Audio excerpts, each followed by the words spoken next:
जो लोग मेरे इस चैनल पर नए हैं या फिर मेरा ये वीडियो किसी और सोशल मीडिया प्लेटफॉर्म पर देख रहे हैं, वो मेरा YouTube channel political Tamasha with doctor Arshi को सब्सक्राइब करके वहां पे लगी बेल आइकॉन को जरूर दबा दें ताकि आपको हमारे आने वाले हर वीडियो की अपडेट्स मिलती रहे।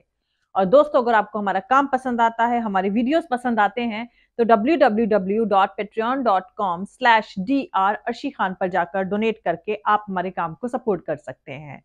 तो चलिए आज के सियासी तमाशे के सफर को शुरू करते हैं।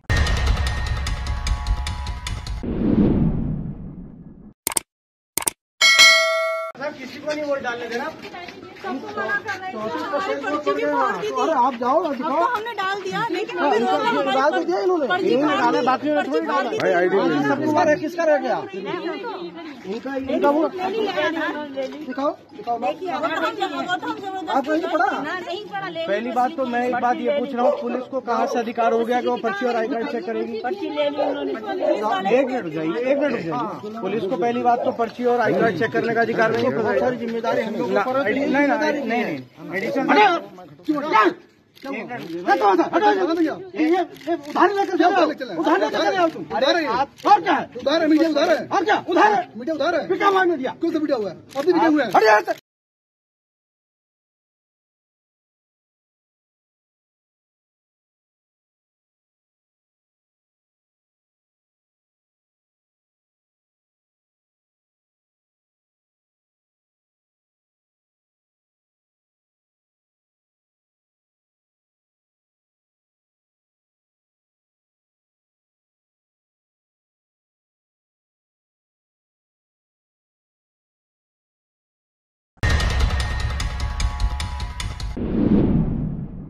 एक तरफ अमृत महोत्सव मनाया जा रहा है, दूसरी तरफ इलेक्शन कमीशन एक खास सियासी पार्टी की कठपुतली में तब्दील होता साफ साफ दिखाई दे रहा है।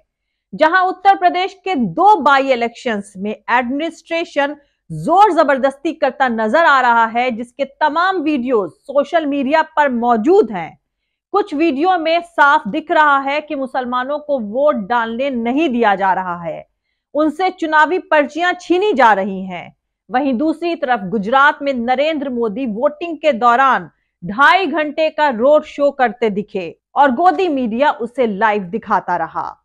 ऑपोजिशन पार्टीज ने वोटिंग के दौरान करे गए इस तमाशे को कोड ऑफ कंडक्ट का वायलेशन बताते हुए इलेक्शन कमीशन पर इस मामले में म्यूट स्पेक्टेटर यानी मूक दर्शक बने रहने का इल्जाम लगाया है।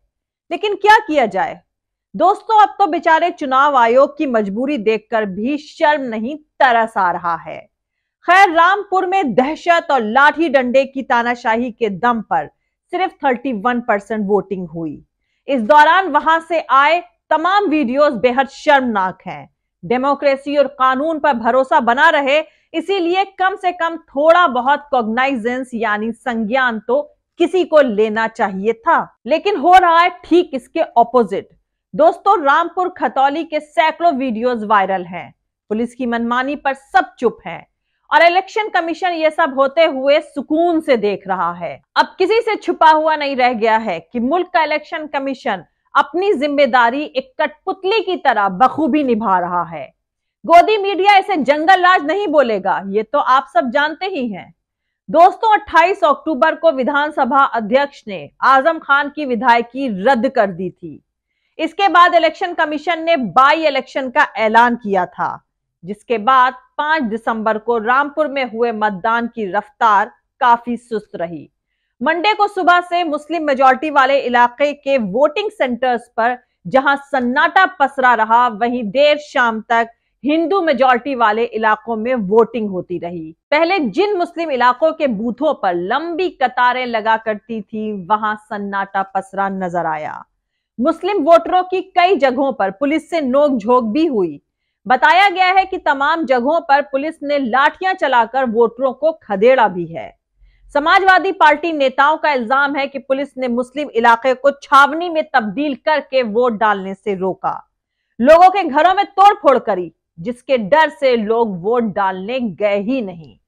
कई जगहों पर औरतों वोटरों के साथ भी पुलिस वालों की नोकझोंक और मारपीट की खबर और उसके वीडियो सामने आए हैं।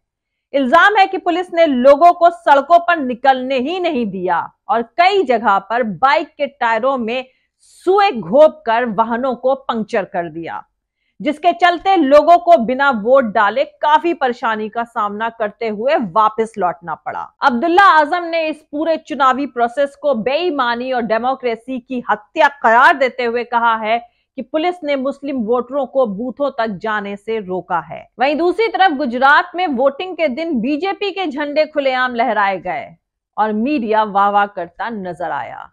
वहीं एक भक्तों की बेहद काबिल लेडी एंकर इस मसले पर कह रही हैं कि कोई भी आजाद है किसी पार्टी का झंडा लहराने के लिए। इस समझदार औरत को यह नहीं पता कि वोटिंग के दौरान सिवाय तिरंगे के कोई दूसरा झंडा नहीं लहराया जा सकता है। ये कोड ऑफ कंडक्ट यानी आचार संहिता के खिलाफ है। लेकिन अब भारत में जाहिल अनपढ़ एंकरों की सुनामी सी आ गई है। दरअसल जंगल में मोर नाचा किसी ने नहीं देखा। गोदी मीडिया के तमाम जस्टिफिकेशन वाले मासूम बयानों पर मुझे लगता है कि खुद शायद प्रधानमंत्री नरेंद्र मोदी भी कभी कभी हंसते होंगे। वैसे दोस्तों, ये डेमोक्रेसी का मजाक नहीं बल्कि मजाक की डेमोक्रेसी है। खैर, गुजरात, हिमाचल प्रदेश के विधानसभा चुनाव और दिल्ली नगर निगम के लिए हुए चुनाव की वोटिंग अब खत्म हो चुकी है।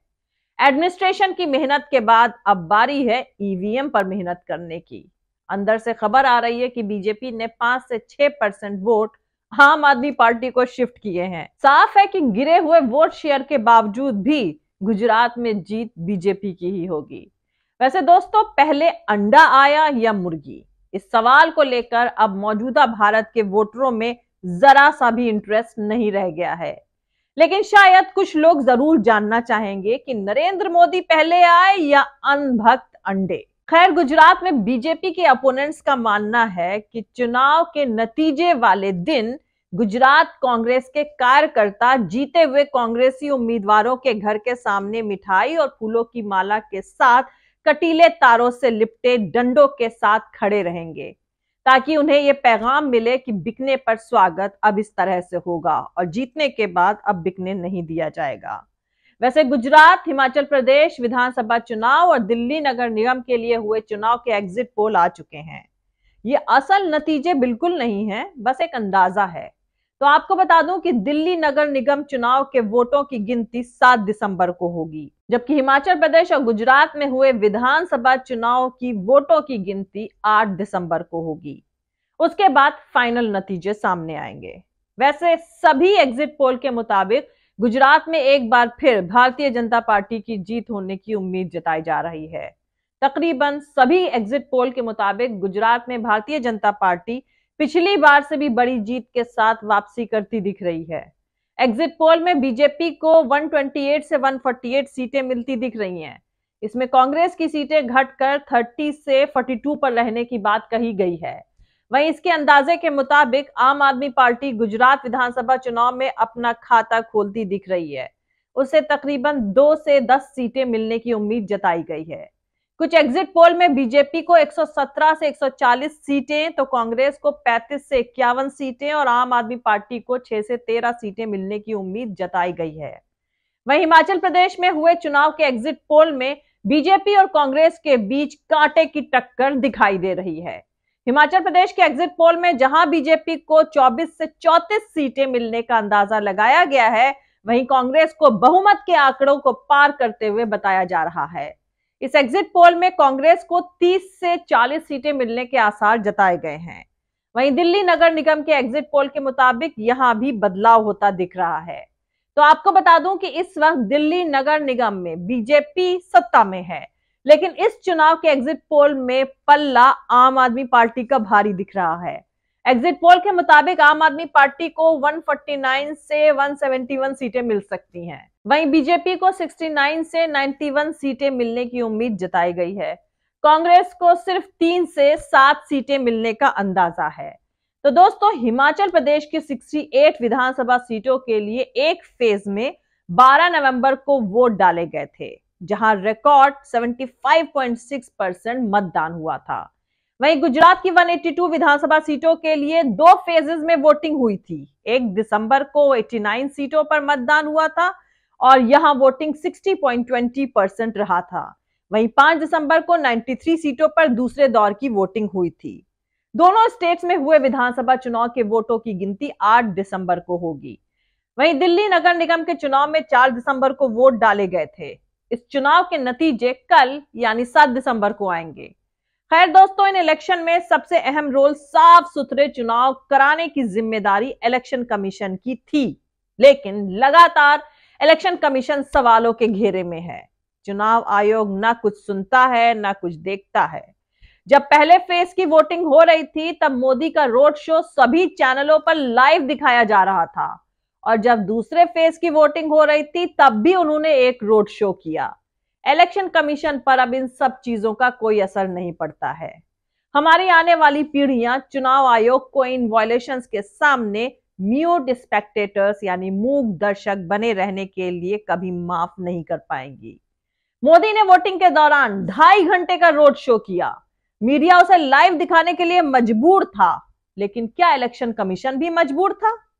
यह कहना है कांग्रेस के स्पोक्स पर्सन पवन खेड़ा का।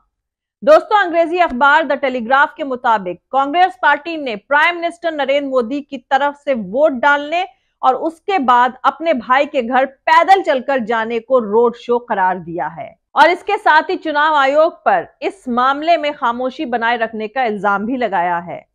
हालांकि बीजेपी ने इस पर सफाई देते हुए कहा है कि प्राइम मिनिस्टर नरेंद्र मोदी अहमदाबाद में वोट डालने के लिए सिर्फ 7 से 10 मिनट तक पैदल चले होंगे। वहीं इलेक्शन कमीशन ने इस मसले में अपना पक्ष रखते हुए कहा है कि यह साबित नहीं किया जा सका है कि ये एक रोड शो था। चीफ इलेक्टोरल ऑफिसर कुलदीप आर्य ने कहा है कि कांग्रेस पार्टी ने प्राइम मिनिस्टर के वोटिंग सेंटर तक जाने को लेकर शिकायत दर्ज करी थी। हमने अहमदाबाद में तैनात चुनाव अधिकारी से इस मामले में रिपोर्ट मांगी। इस रिपोर्ट के मुताबिक यह साबित नहीं हो सका है कि यह एक रोड शो था और भीड़ मौके पर अपने आप जुटी थी। तो दोस्तों, मैंने शुरू में ही कहा था कि जंगल में मोर नाचा किसी ने नहीं देखा। इलेक्शन कमीशन के इस मासूम जवाब पर अगर आप लोगों को हंसी आ रही है तो जरूर हंसें, लेकिन याद रहे ये तमाशा डेमोक्रेसी के मजाक का है।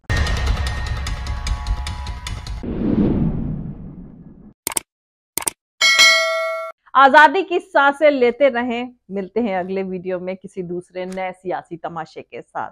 जय हिंद, सत्यमेव जयते, अल्लाह हाफिज।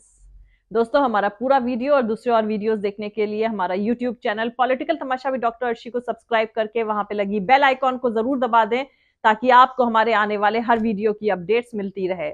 और दोस्तों, अगर आपको हमारा काम पसंद आता है, हमारे वीडियोस पसंद आते हैं, तो www.patreon.com/Dr अर्शी खान पर जाकर डोनेट करके आप हमारे काम को सपोर्ट कर सकते हैं।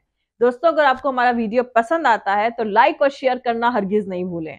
आप हमें फॉलो भी कर सकते हैं हमारे ट्विटर, इंस्टाग्राम और फेसबुक पेज पर।